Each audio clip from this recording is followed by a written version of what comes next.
Bendiciones, amados del Padre. Soy el pastor Rubén Zambrano de la ciudad de Portoviejo, Ministerio Linaje del Rey. Hoy yo quiero compartir con ustedes el tema de la resurrección de nuestro Señor Jesucristo. Para la iglesia de hoy es uno de los temas más importantes y trascendentes. De tal manera que podría decirse que la resurrección de Jesucristo es el sello de toda la obra redentiva que Él vino a hacer en la cruz del Calvario. Todo el proceso de su vida, su pasión, muerte y la resurrección implica en un proceso extraordinario de acontecimientos que confirman que realmente Él es el Hijo de Dios. Por lo tanto, es un tema muy importante. De tal manera que, como dice las Escrituras en 1 Corintios capítulo 15, verso 1 al 4, Pablo defiende categóricamente este principio. De tal manera que él dice que si Jesucristo no resucitó, vana sería nuestra fe. Si Jesucristo no resucitó, aún estaríamos nosotros esclavos, presos de nuestros delitos y nuestros pecados. No hubiera redención, no hubiera habido libertad, salvación. Entonces es tan importante que Pablo señala que todo este proceso ya estaba escrito y anunciado. Por eso es que él empieza diciendo que Cristo murió conforme a las Escrituras, resucitó conforme a las Escrituras, dio testimonio a los apóstoles conforme a las Escrituras, dio testimonio a más de 500 personas en esos 40 días que estuvo después de su resurrección. O sea que defiende con contundencia este principio, esta verdad revelada, porque esa verdad es la que nos garantiza a nosotros el hecho de nuestra redención, garantiza a la humanidad la redención, plan y propósito divino que desde siempre el Señor estableció para que Jesucristo lo cumpliera. Ahora bien, Pablo defiende también porque, según el antecedente histórico, el informe que había dado la guardia era que precisamente había resucitado. Pero los jefes, los principales del gobierno romano, presionaron, dice, convencieron a esta guardia para que cambiara la verdad de los hechos y argumentaran de que los discípulos se habían robado el cuerpo del maestro. Por eso es que Pablo defiende con avidez este principio de la resurrección, porque también hubo corrientes paralelas que negaban tal hecho. Entonces, para la iglesia de hoy, este es el acontecimiento más grande y más glorioso. Y como dije al principio, es el sello. El Señor sella y ratifica a través de la resurrección que Él es verdaderamente el Hijo de Dios, que hoy en su ascensión está sentado a la diestra del Dios eterno, conforme a lo que las Escrituras ratifican. Yo quiero hoy compartir con ustedes los hechos que revelan las Sagradas Escrituras sobre este acontecimiento, lo que provocó, lo que trajo este acontecimiento. No quiero enfocarme tanto en lo histórico, quiero enfocarme en el logro, en el alcance, en lo que produjo este acto de resurrección.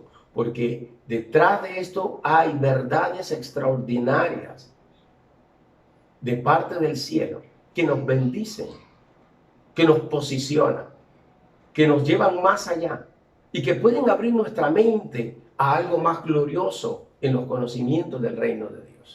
Yo quiero compartir en primer lugar acerca de lo que esta resurrección produjo, tanto para la iglesia y las verdades que reveló y que están comprobadas por las Sagradas Escrituras. Y en primer lugar, la resurrección de Jesucristo confirma que todo lo que está escrito en las Sagradas Escrituras es verdadero. Si vamos un poquito al Antiguo Testamento, en el libro de Isaías, capítulo 53, Es el capítulo donde más énfasis habla acerca de la obra redentora de Cristo y de cómo el Señor eligió a Jesucristo para que como oveja que fuera llevada al matadero, se sometiera en manos de pecadores, para de esta manera poder derramar su sangre y redimir a una humanidad que estaba perdida, muerta en sus delitos y pecados.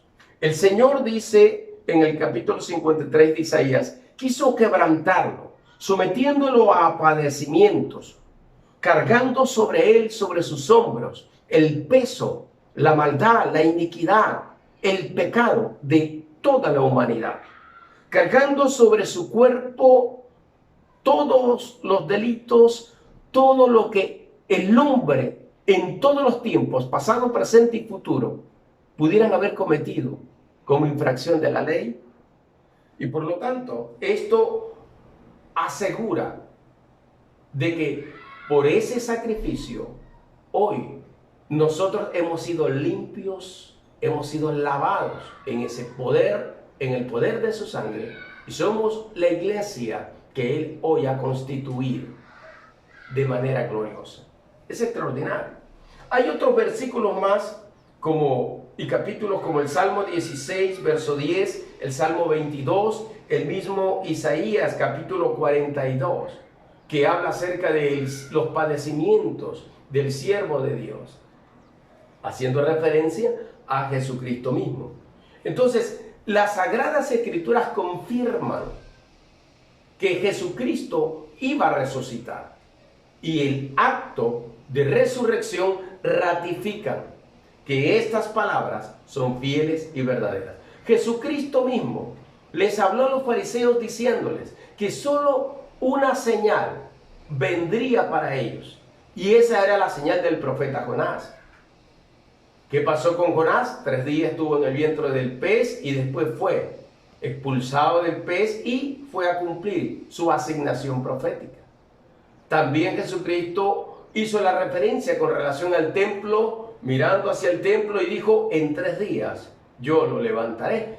Y la gente que lo escuchaba no entendía esto, pero las Escrituras mismas afirman que se estaba refiriendo al acto de su muerte y de su resurrección. O sea, el Antiguo Testamento, Nuevo Testamento, la predicación apostólica ratifica, confirma de que realmente las Sagradas Escrituras son verdaderas y hablaron de este hecho que iba a acontecer. Es más, durante esos 40 días que Jesucristo estuvo en la tierra después de la resurrección, Él estuvo dando testimonio y haciéndoles acuerdo a sus discípulos que esto ya estaba escrito acerca de Él.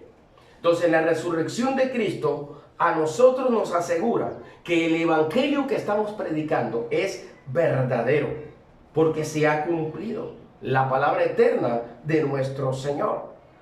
Es verdadero. Por eso Pablo ratifica y dice, si Cristo no hubiera resucitado, vana también sería nuestra fe. La predicación del evangelio de Jesucristo, que la iglesia tuvo en sus tiempos y que hoy se sigue predicando en su nombre, ratifica que el acto de la resurrección fue verdadero, y que eso posicionó a la iglesia para que sea enviada por nuestro Señor Jesucristo a compartir el mensaje de salvación a toda lengua, raza, nación y a todos los confines de la tierra. Entonces, entendemos ahora lo que explica Pablo cuando dijo que la resurrección es el fundamento de nuestra fe y del evangelio que predicamos. Sin la resurrección, nuestra fe sería vana. No habría esperanza. Pablo continúa diciendo, y si Cristo no ha resucitado, la fe de ustedes es falsa. Todavía están en sus pecados. Entonces, también los que han dormido o han muerto en Cristo están perdidos. Si hemos esperado, dice, en Cristo para esta vida solamente, somos de todos los hombres los más dignos de lástima. Pero Cristo ha resucitado y ahora tenemos esperanza del perdón de nuestros pecados, el derecho a una relación con Dios y a la vida eterna que solo está en Él. ¿Y en qué consiste la vida eterna? Consiste en que los conozcamos a Él. Y al igual que Pedro lo dijo, podemos decir hoy, y nosotros hemos conocido y creído que tú eres el Cristo, el Hijo del Dios viviente. ¡Aleluya! ¡Qué bendición que se nos haya revelado esta verdad de Cristo y el poder de su resurrección a nuestras vidas! Número 2. ¿Qué más produce la resurrección de nuestro Señor Jesucristo? La resurrección de nuestro Señor Jesucristo produce una bendición con un nuevo pacto que nos justifica delante del Padre. Aleluya.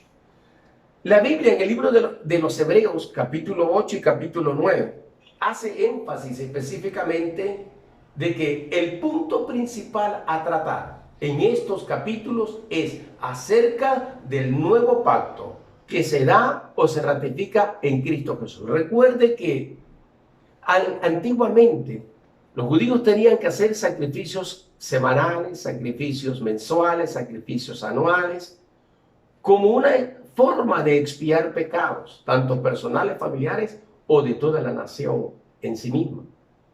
Mas, cuando Cristo viene, hace una sola expiación por todos los pecados del pasado, del presente y del futuro. O sea, ese acto que buscaba justificar al hombre, ahora Jesucristo lo hizo.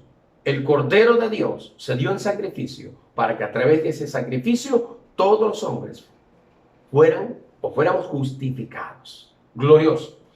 Dice, este es el punto principal de nuestra conversación, capítulo 8, verso 1. Dice el Señor en el verso 8, vienen días en que yo estableceré en la casa de Israel y la casa de Judá un nuevo pacto. Dice el capítulo 9, verso 15. Así que, por eso, Jesús es mediador de un nuevo pacto, para que interviniendo la muerte para la remisión de las transgresiones que había bajo el primer pacto, los llamados, o sea, la iglesia de hoy, reciba las promesas de la herencia. Esto es glorioso. En resumen, pequeño y sencillo, Jesucristo resucitó, se sentó a la diestra del Dios y Padre en los cielos, estableció un nuevo pacto y Él se constituyó en el mediador de este nuevo pacto. Entonces la resurrección de nuestro Señor Jesucristo ratifica y confirma que el Padre Celestial aceptó ese sacrificio expiatorio. Aceptó la sangre que fue derramada por el Cordero de Dios en su Calvario. Y esa sangre trajo remisión de pecados, trajo perdón, trajo redención, trajo vida. Y a su vez, no solo nos trajo vida, nos perdonó de los pecados, sino que nos posicionó con Jesucristo mismo en lugares celestiales, como dice la palabra de nuestro Dios. Se desarrolló una relación muy especial de tal manera, como dice la Escritura metafóricamente, el velo se rasgó en dos y ahora podemos acercarnos al trono de la gracia, podemos acercarnos a Dios, tener una relación personal con Dios, podemos adorarlo, podemos bendecirlo, podemos hablar con Él, empezar a desarrollar una íntima comunión con Él, una relación personal. Ahora en Jesucristo nosotros tenemos un pacto especial. Y cuando se habla de pacto, o cuando alguien hace un pacto, como en el caso del matrimonio, son dos personas que hacen un pacto. Y en el caso del matrimonio se convierten en uno solo. Ya no son dos, sino que ahora son uno. Entonces, cuando hay un pacto, hay una unión. Empieza a desarrollarse una relación. En ese nuevo pacto que tenemos en Cristo, con mayores promesas, en ese nuevo pacto, nosotros nos convertimos en uno solo. Es lo que dijo Jesús en Juan 17. Mi Padre y yo somos uno. Y oraba diciéndole al Padre, Padre, que ellos también sean uno, como tú y yo somos uno. O sea, el Padre, el Hijo y la Iglesia amada, redimida por su sangre, unida en espíritu, como dice su palabra. Con relación a este nuevo pacto que trae bendición y justificación delante del Padre, quiero decir dos cosas. La primera, este nuevo pacto trae liberación a nuestras vidas. Quiere decir que nos libró de una sentencia de muerte que pesaba sobre nosotros por causa de nuestros pecados.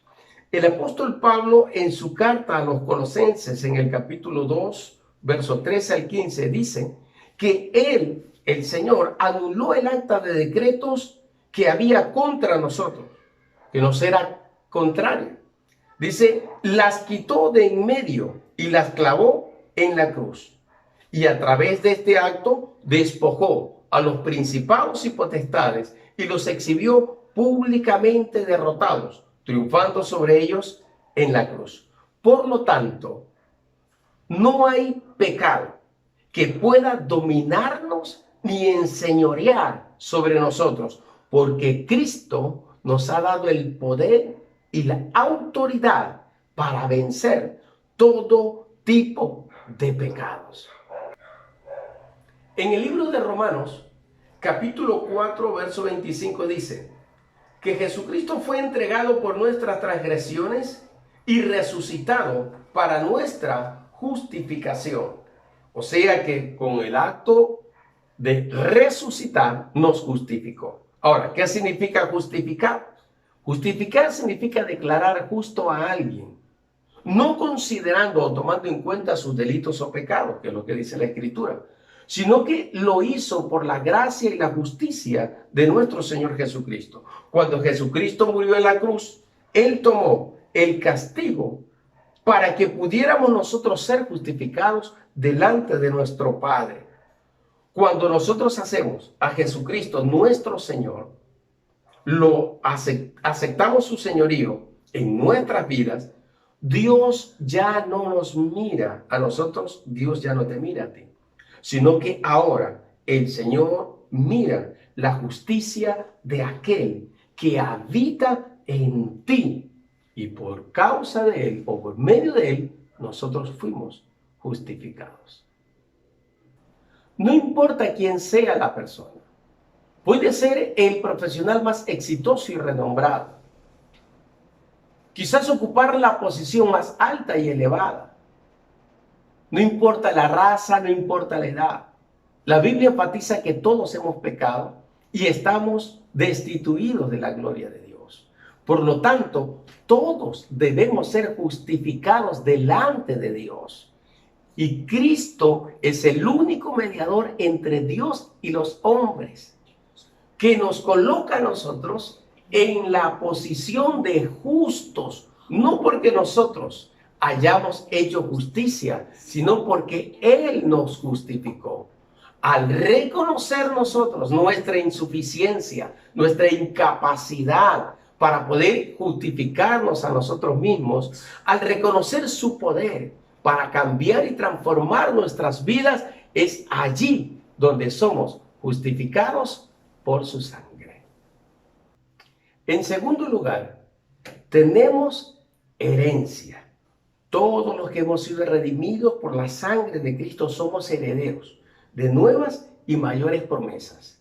Como está escrito y dicho por Jesús, no solo de pan vivirá el hombre, sino de cada palabra que salió de la boca de Dios. En la Biblia se registran más de 8,000 promesas, y todas ellas traen una bendición y un favor para cada uno de nosotros. Hoy nosotros, como iglesia, vivimos por cada una de sus promesas que ya están cumplidas en Jesucristo. Por decir, una de sus promesas, lo que dice la Biblia en Juan 16:33. Estas cosas os he hablado para que en mí tengáis paz. En el mundo tendréis aflicciones, pero confiad, yo he vencido al mundo. Yo he vencido al mundo. Allí está la promesa. Confiamos y descansamos porque Él ha vencido al mundo. Y pudiéramos citar muchas promesas más, como por decir, muchas son las aflicciones del justo, mas de todas ellas nos librará el Señor. Yo soy Jehová tu sanador, es otra promesa. Entonces son múltiples las promesas que encontramos en las Sagradas Escrituras y que hoy nosotros como iglesia caminamos bajo esa bendición. Son promesas de bendición, son promesas de redención, son promesas de sanidad, son promesas de liberación. Son promesas que van a traer vida a cada persona que se acoge a este nuevo pacto en Jesucristo. Hay miles de promesas en la Biblia. Ellas están esperando para que sean activadas sobre tu vida. ¡Qué glorioso! En este nuevo pacto hay mejores y mayores promesas. Glorioso. El Señor realmente es maravilloso. Número 3. La resurrección de nuestro Señor Jesucristo demuestra que Él venció a la muerte. En la declaración profética de Jesucristo, cuando inicia su ministerio en el capítulo 4, versos 15 y 16 del libro de Mateo, Él hace una declaración profética y dice: tierra de Zabulón, tierra de Neftalí, camino del mar, al otro lado del Jordán, Galilea de los gentiles. Y aquí viene: el pueblo asentado en tinieblas vio gran luz, y a los asentados en regiones de sombra y de muerte, luz les resplandeció. El Señor Jesucristo inicia su ministerio después de haber pasado 40 días de ayuno, haciendo una declaración profética y diciendo prácticamente que el enemigo a vencer es la muerte, que el enemigo a vencer es el imperio de la muerte, las tinieblas, que hacia allá Él va a enfocar su ministerio. O sea que es un choque de fuerzas, un choque de poderes, en otras palabras. Entonces, el Señor sabía que el postrer enemigo a vencer es o era la muerte. Y la muerte fue vencida cuando Él resucitó. La muerte fue vencida cuando Él resucitó. Glorioso, extraordinario. Entonces, el Señor desde el principio de su inicio ministerial sabe cuál es el enemigo a quien va a enfrentar. Por eso dice, el reino de Dios se ha acercado. Y el reino de Dios se va en contra de toda tiniebla, oscuridad y de todo pecado. Primera de Juan capítulo 3 afirma que Jesucristo vino a deshacer todas las obras de las tinieblas. Entonces, allí es donde se empieza una lucha extraordinaria de fuerzas y poderes. Las fuerzas de la luz contra la fuerza de las tinieblas. La muerte o el imperio de la muerte es el enemigo hoy de toda la humanidad. Dice la Biblia, Romanos capítulo 2, 5, verso 12. Por tanto, como el pecado entró en el mundo por un hombre, y por el pecado la muerte, así la muerte pasó a todos los hombres, por cuanto todos pecaron. Entonces, cuando Cristo resucitó, venció a la muerte. La muerte no pudo retenerlo. Estuvo 3 días en el Seol, como dice la Escritura, y el mismo Pablo, sabiendo esta verdad, él expresa en el capítulo 15 de 1 Corintios, versos 55 y 57, él expresa: ¿dónde está, oh muerte, tu aguijón? ¿Dónde, sepulcro, tu victoria? Ya que el aguijón de la muerte es el pecado y el poder del pecado la ley, pero a Dios gracias que nos da la victoria por medio de nuestro Señor Jesucristo. Dios nos dio a nosotros la victoria por medio de nuestro Señor Jesucristo. O sea, la muerte ha sido vencida por medio de la resurrección. Esto es glorioso, esto es extraordinario. Eso es lo que el Señor llama como recompensa de vida eterna. Pablo mismo afirma que la muerte ahora, para los que están en Cristo Jesús, es como un dormitar, como un descansar. Y de allí es donde parte el concepto de la palabra resucitar, que viene del griego anastasis, que tiene que ver con levantarse o con despertar. Esta palabra anastasis es la que se usa para describir lo que es la anestesia, que produce un estado de dormitar. Entonces, hay una resurrección gloriosa y extraordinaria. Ahora, Cristo resucitó y nosotros, todos los que hemos creído en Cristo, los que hemos sido lavados por su sangre, también tenemos la promesa de la resurrección en el día posterior. Glorioso, glorioso. Número 4. La resurrección de Jesucristo prueba de que Él verdaderamente es el Hijo de Dios. Dice Romanos capítulo 1, verso 4. Él fue declarado Hijo de Dios con un acto de poder, conforme a las Escrituras, conforme al Espíritu Santo. Dice, por su resurrección de entre los muertos. Muchos habían venido en su nombre, habían muerto, pero no habían resucitado. Y como dice la Escritura, Él es el primero en resucitar. Él es las primicias. La fiesta de las primicias tiene que ver con la resurrección de Jesucristo. Y mire cómo está conectado esto. Está la fiesta de la Pascua, que empezaba el viernes, la fiesta de los panes sin levadura, que era el siguiente día, y la fiesta de las primicias, que era el siguiente día, que era el domingo. O sea, los 3 días, el día de las primicias, el día en que Jesucristo resucitó. Entonces, por eso es que Él es primicia de los que han resucitado. Y nosotros pasamos a ser los que por la promesa tenemos esperanza de resurrección para vida eterna. Por eso es que esto es extraordinario y glorioso. Ahora bien, dice el verso 3 de Romanos capítulo 1, hablando acerca del Hijo, nuestro Señor Jesucristo, dice que era de un linaje, del linaje santo, del linaje de David, de un linaje de reino, en cuanto a la carne, dice. Ahora, en esta palabra, lo que revela es que ahora, en Cristo Jesús, nosotros también pasamos a ser hijos de Dios. De la manera como Él es el Hijo del Dios viviente, confirmado por su resurrección. Todos los que hemos creído en Cristo, de ahí en adelante, nos convertimos en hijos de Dios. Por eso dice la palabra, a los que le recibieron, les dio potestad o derechos de ser llamados hijos de Dios, los cuales no fueron engendrados por sangre o carne, sino en el poder del Espíritu de Dios. ¿Qué quiere decir esto? De linaje, de un mismo linaje. La palabra linaje tiene que ver con semilla. Somos de una misma semilla, somos de la misma semilla, o sea, de la misma característica genética, del mismo ADN. Tenemos la misma naturaleza espiritual restaurada de Dios ahora en nosotros. Somos del mismo estirpe. Por eso señalan algunos pasajes bíblicos que ahora somos reyes y sacerdotes para el Dios viviente.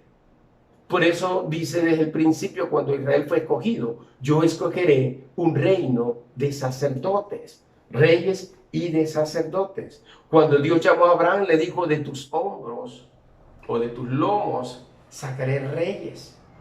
Escogió a la tribu de Leví sacerdotes para que sean mis sacerdotes delante del Padre.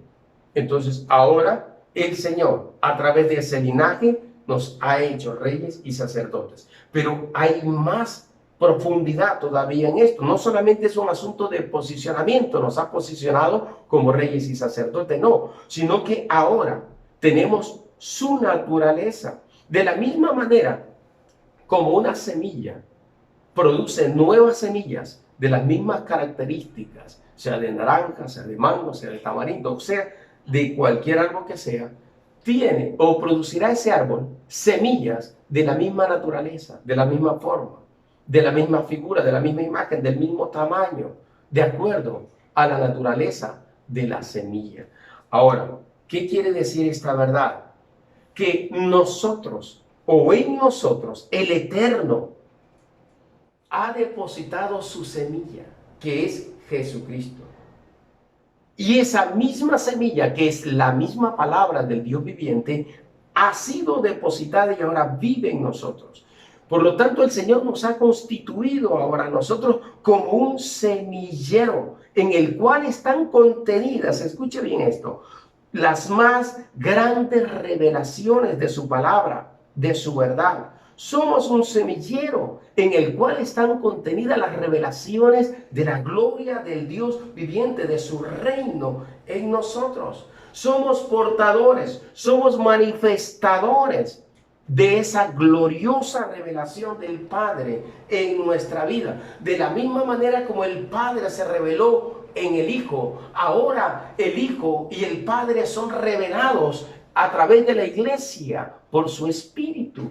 Entonces, nosotros estamos ahora manifestando todo ese potencial, toda esa revelación contenida en su palabra desde nuestro espíritu. Los misterios más profundos están escondidos en Jesucristo, decía Pablo. Los secretos muy bien guardados desde la eternidad de su palabra, ahora están depositados en nosotros como semillas extraordinarias de sabiduría, de ciencia, de consejo, de vida, de poder y de temor del Eterno, para poder vivir en su presencia y ser despertados en nuestro espíritu para poder hacer su voluntad. Somos de su misma naturaleza, somos de su misma genética, de su mismo ADN. El ADN que habíamos recibido como herencia de Adán, que era de pecado, de naturaleza caída, ahora es cambiada, quitada, sacado de nuestro ser. Y ahora es insertada la semilla del Dios viviente, su ADN, para que nosotros seamos hechos justicia de Dios en él. Y ahora nosotros tengamos una naturaleza espiritual de tal manera que podamos vivir en y por el Espíritu de Dios que vive y que mora en nosotros. Esto es glorioso. Nadie puede hacer la voluntad de Dios si esa semilla no está manifestada en la vida de esa persona. Y esa semilla es su revelación, esa semilla es su presencia, esas semillas son sus secretos, están escondidos en nosotros. Por eso es que la iglesia de hoy tiene que despertar, saber cuál es su asignación, para qué ha sido posicionada. Dios quiere una iglesia viva, activa, que se mueva en su espíritu, que se mueva en su poder. ¿Cuál poder? El poder de la resurrección que actúa en nosotros y que manifiesta las obras de su reino.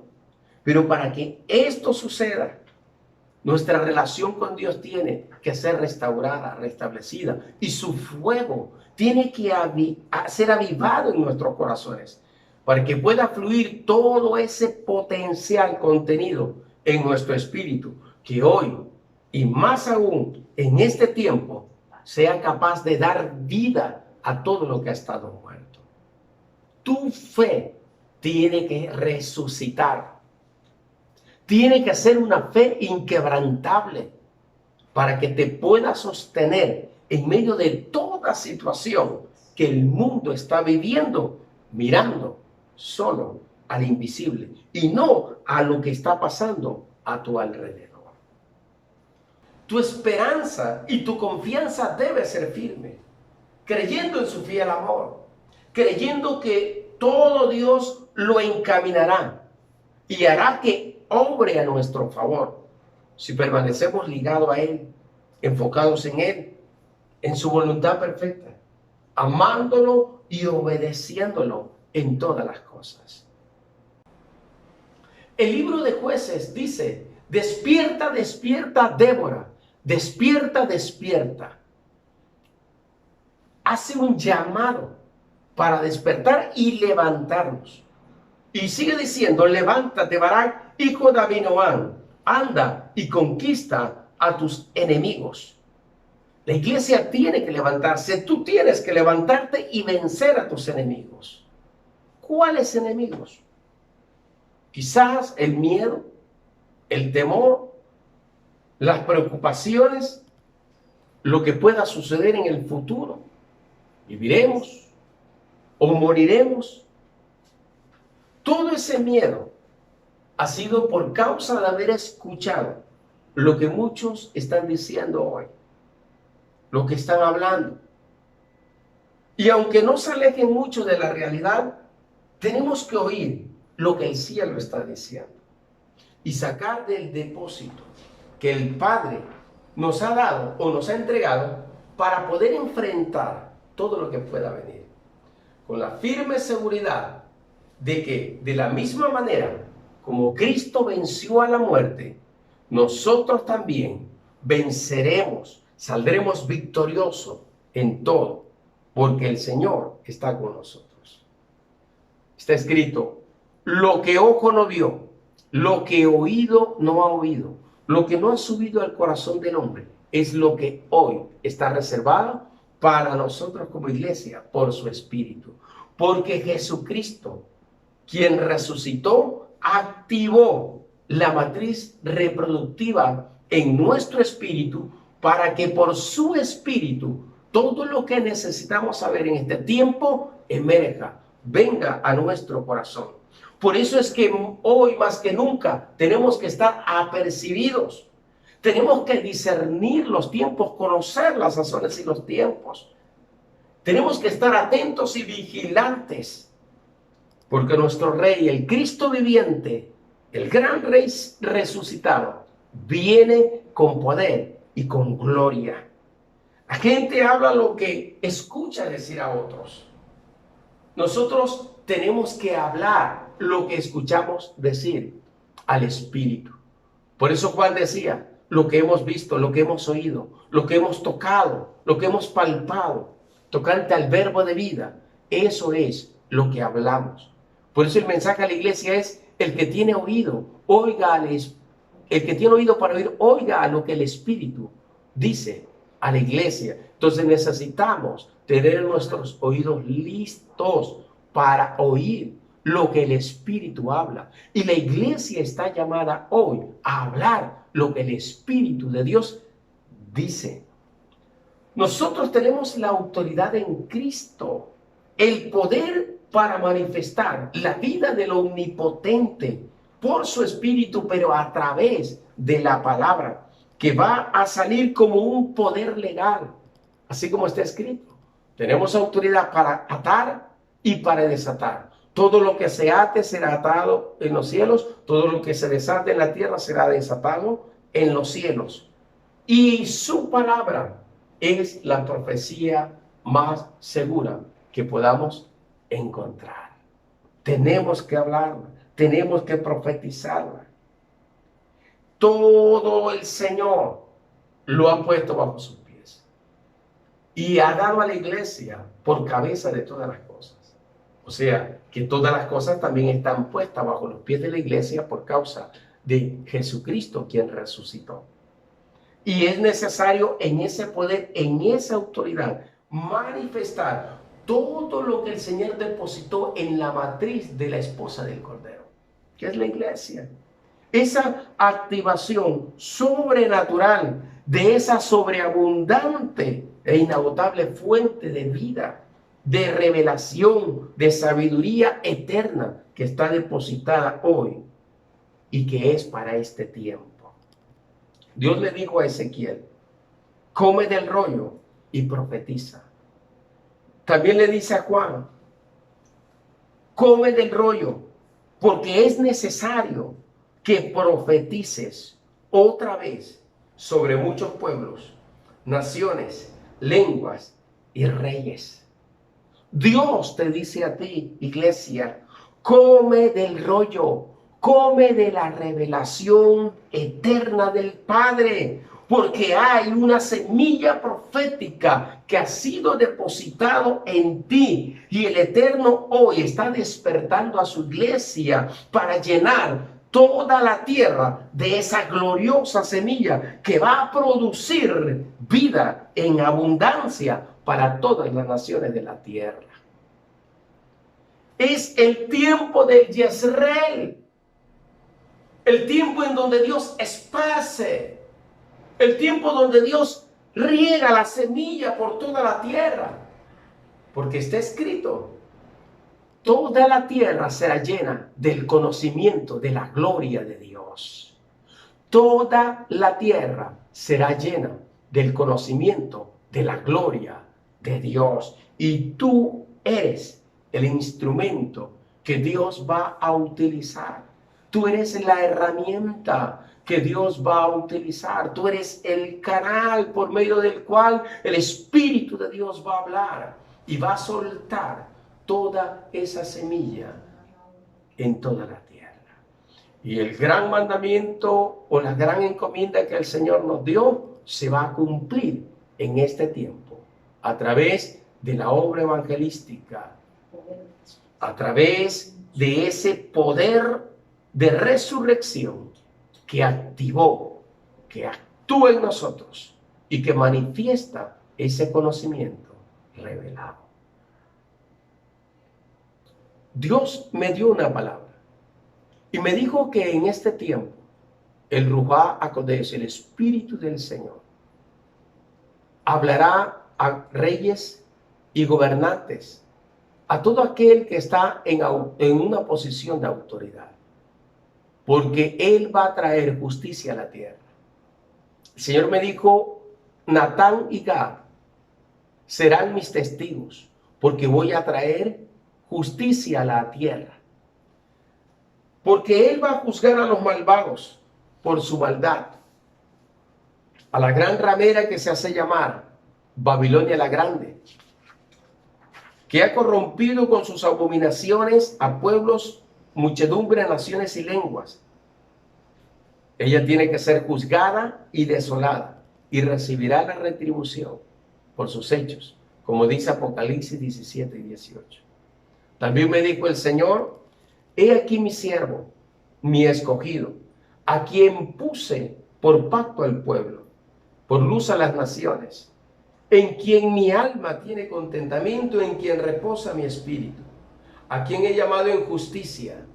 Él, dice el Señor, traerá justicia a las naciones de la tierra, porque el Señor ha oído el clamor de los justos y de sus hijos, y traerá justicia por causa de la oración de los justos.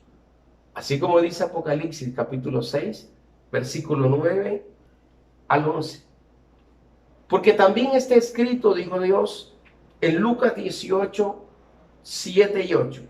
El pueblo de Dios clama a Él de día y de noche. Él siempre hará justicia para su pueblo y no tardará. Les aseguro, dice el eterno Dios, haré justicia rápidamente para defenderlos. Pero cuando el Hijo del Hombre venga a la tierra, pregunta el Señor, ¿encontrará aquí gente que crea en Él? El Señor está trayendo un tiempo de justicia nunca antes visto, donde todas las cosas tendrán que alinearse a su orden, donde muchos pecados escondidos van a salir a la luz, donde abominaciones terribles que se han dado en las naciones tendrán que salir a la luz. Porque es necesario, dijo Dios, que antes de que Yahshua HaMashiach venga, el Rey elegido, es necesario que haya justicia en la tierra. Yo quiero terminar este tiempo con una oración. Y declaro en el nombre de Jesucristo, Rey de los Reyes, que se activa en este tiempo para su iglesia el poder de su resurrección, el depósito de esa semilla profética de la que hemos estado hablando, que ha sido depositada en la matriz de la iglesia y que hoy es activada en el poder de la resurrección. Declaro que se levanta una generación conectada al corazón de Dios, conectada a la matriz del reino de Dios. Una generación que ama lo que Dios ama. Una generación que aborrece lo que Dios aborrece. Una generación que tiene el carácter de Dios, que ama la justicia y la verdad y que hará justicia conforme a su propósito eterno.